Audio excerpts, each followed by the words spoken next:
train is gone. So thank you very much. We had a busy day today. The king just left, and we've had a great discussion, terrific discussion concerning Gaza and everything else. We had discussions also about Saturday at 12 o'clock. It's going to be a big moment. We'll see what happens. I don't expect much happening with these people, but we'll see what happens. And we're going to be signing a very important deal today. It's Doge, and I'm going to ask Elon to tell you a little bit about it and some of the things that we found, which are shocking. Billions and billions of dollars in waste, fraud, and abuse. And I think it's very important. And that's one of the reasons I got elected. I said, we're going to do that. Nobody had any idea it was that bad, that sick, and that corrupt. And it seems hard to believe that judges want to try and stop us from looking for corruption, especially when we found hundreds of millions of dollars worth, much more than that, in just a short period of time. And we want to weed out the corruption. And it seems hard to believe that a judge could say, we don't want you to do that. Well, so maybe we have to look at the judges, because that's a very serious, I think it's a very serious violation. I'll ask Elon Musk to say a few words, and we'll take some questions. Elon, go ahead. Sure. So at a high level, if you say what is the goal of Doge, and I think a significant part of the presidency is to restore democracy. This may seem like, well, are we in a democracy? Well, if you don't have a feedback loop, okay, we would have to, if you sorry. So, tell you, gravitas can be difficult sometimes.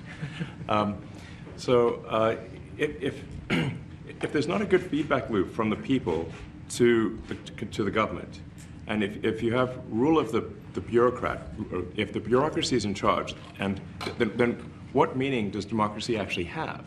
If the people cannot vote and have their will be decided by their elected representatives in the form of the president and the Senate and the House, then we don't live in a democracy, we live in a bureaucracy. So it's incredibly important that we close that feedback loop, we fix that feedback loop, and that the public's elected representatives, the president, the House, and the Senate, decide what happens, as opposed to a large unelected bureaucracy. This is not to say that there aren't some good, there are good people who are in the federal bureaucracy, but you can't have an autonomous federal bureaucracy. You have to have one that is responsive to the people. That's the whole point of a democracy. And if you looked at this, if you looked at the founders today and said, what do you think of the way things have turned out? Well, we have this unelected, fourth unconstitutional branch of government, which is the bureaucracy, which has, in a lot of ways, currently more power than any elected representative.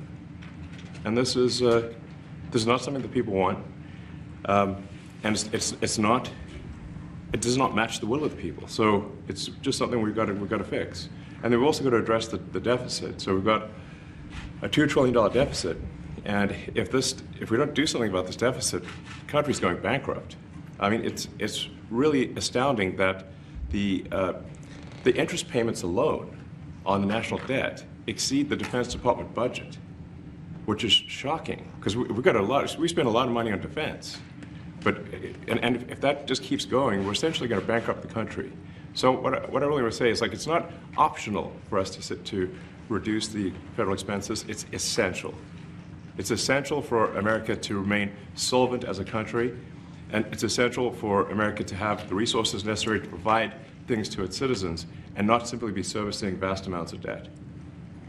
And also, could you mention some of the things that your team has found, some of the crazy numbers, including the woman that walked away with about 30 million, right, etc.? Well, we do find it sort of rather odd that there are quite a few people in the bureaucracy who have ostensibly a salary of a few $100,000, but somehow manage to accrue tens of millions of dollars in net worth while they are in that position, which is, what happened at USAID. We're just curious as to where it came from. Maybe they're very good at investing, in which case we should take their investment advice, perhaps. But there seems to be mysteriously they get wealthy. We don't know why. Where does it come from? And I think the reality is that they're getting wealthy at the taxpayer expense. That's the honest truth of it. So, you know, we're looking at, say, well, we just if you look at say Treasury, for example.